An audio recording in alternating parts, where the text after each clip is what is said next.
Hey friends. So I've been doing a lot of kind of heavy posts recently, and which is where I am. There's a lot coming up for me these days. And if you have caught any of the last couple of days worth of posts, you've heard me obsessing over a podcast that I heard. It's with Tim Ferriss. It's Tim Ferriss's podcast. Arthur C. Brooks is his guest. And it's remarkable. That's all I can say. I've talked about it on a number of my previous posts. I don't want to take time here to kind of go into it again, but it's about happiness, finding purpose in life, but some really sort of like a really very inspiring combination of scientifically and neuroscientifically researched practices and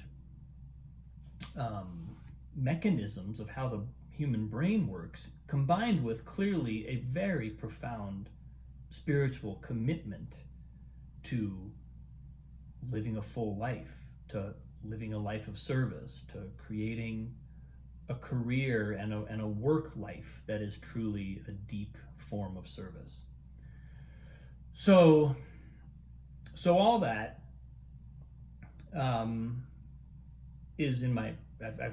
I'll probably continue to touch on in these upcoming posts, but I've gone into it in a number of ways in the last couple of days. But so where I want to talk about today, something that showed up is a distinction which is also made by Arthur C. Brooks in this podcast between problems that are complicated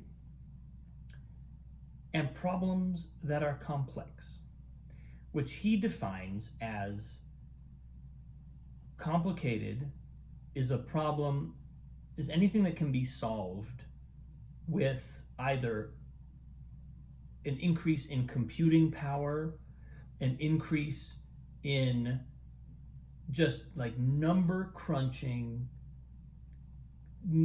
like the heavy lift of cognitive intellectual work combined with technological enhancement, using computers or whatever technology might be necessary to establish the root of the problem or even just understand the system. Complex problems are problems that can never be solved, but that are in many ways the most important problems in our life, the most important questions in our life. And he says, I think very sort of pointedly and deliberately, that they can never be solved because we're talking about things like, how do you find love? How do you find purpose in your life? What does it mean to live morally? Where do our values come from, and why do we hold them? How should we act in a given situation? Questions that essentially amount to, the domain of either philosophy, in some cases faith or religion, if you happen to, ascribe to a particular faith, or just the human condition. They're answered in the practice of human living. There is no final answer to these questions. They're always inherently only ever partially understood, only ever partially answered, always in flux. They're complex. And what the point he's making in the podcast is, we want to have these two definitions kind of clear in our head, right? It's like a toaster is complicated, a cat is complex, your partner is complex, your car is complicated, right? Getting a rocket to the moon is complicated. raising a child is complex. And the point he's making is we want to have the definitions clear. And then we want to really be attentive to the types of solutions that we proffer to each of the types of questions. Because very often the mistake is to take problems that are inherently complex and try to answer them with complicated solutions. Try to answer them as though they are complicated questions. That if we could just know a little more, foresee a little more, predict a little more, then we could answer those questions with finitude, with a kind of definitive, final answer. And that never happens, if you've ever noticed. Our complex problems do not go away, even once we've answered them. Now, there are actually answers. You can actually find purpose in life. You can actually find love in life. We can actually raise children. We can have a relationship with our friends or our siblings or our parents or our spouse. It's not that these things are, it's not that the problems or the questions are unanswerable and therefore doomed to failure. They're just endlessly evolving and endlessly morphing, endlessly transforming into the next now moment of experience and of interaction, the next now moment of human, I sometimes think of humans like bubbles. Like we all have a body, right? But it's also we have these we're all encased in a soap bubble, and the soap bubbles are just jostling around in the world, bumping into each other, causing responses and reactions in each other. And that's not going to stop. That's not going anywhere. The issues that arise as a result of the human condition, being a finite being in an infinite universe, those are the questions that we get to keep wrestling with for as long as we're alive, and possibly even after we're alive, possibly even after we depart this plane. I don't know. I can't speak to it, but they're the questions that philosophers and mystics and wise people down the ages have worked with, have wrestled with, have stared into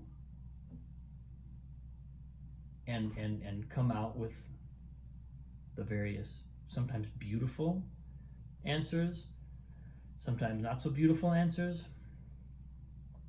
but they're the questions. They're the questions around the edges of what does it mean to be alive? What does it mean to be a human? And that distinction for me has been really nice to sort of sit with, to take in, and then to just be with in myself. Because I'm like anybody else. You give me a complex problem, a question or an issue that my wife and I are wrestling with, and my brain, I think especially my masculine brain, wants to solve the problem. So what does it do? It comes up with complicated solutions. It comes up with answers that are quasi, they're not actually scientific, but they're just quasi scientific. They convince my mind that they're scientific, that they're somehow empirically valid statements or empirically valid stages of possible outcomes that feel like they might be the answer to the issue, and they're not. And that practice of trying to find complicated solutions to complex problems is ultimately fruitless, and it's ultimately a waste of energy. It's like I could not be doing that. It would be better to be doing nothing than that, because at least in doing nothing, I'm conserving energy, I'm remaining present, and I could potentially make myself available for a complex solution, for a complex way of engaging with the problem or the question. So I've been sitting with that today, and I've been, if you start paying attention, your day will offer up complicated problems and complex problems. It's given us both. Something goes wrong with the coffee machine, it's a complicated problem. I have to figure something out that's a matter of my understanding the empirical data available to me and processing it. Complex problem comes up,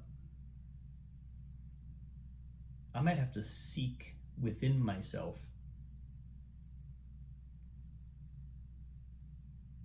to come to a deeper understanding of who I am, right? Like something comes up with my daughter practicing violin, it informs my entire being. I have to show up as my entire being. Which, speaking of which, stay tuned on my next post for this, because stuff has come up around my releasing of my wrist injury, and I've talked all of y'all's ears off on how there is always a pretty significant emotional release after the osteopath genius man that has been working on my wrist does a physical release. It always kind of reverberates out into my life in a big way, and I'm observing the effect of that. I'm observing it, but then it clears. Then the emotional thing is able to clear, and I'm watching that stuff clear. And what is happening to my daughter as she plays violin, it's remarkable. It's very inspiring. So more on that soon. But today's mantra, or today's object of contemplation, was the difference between complex problems and complicated problems, and how understanding that distinction helps me live a much more informed, much more graceful life. Thanks for watching. Hope you come back. Nice to see you. See you tomorrow.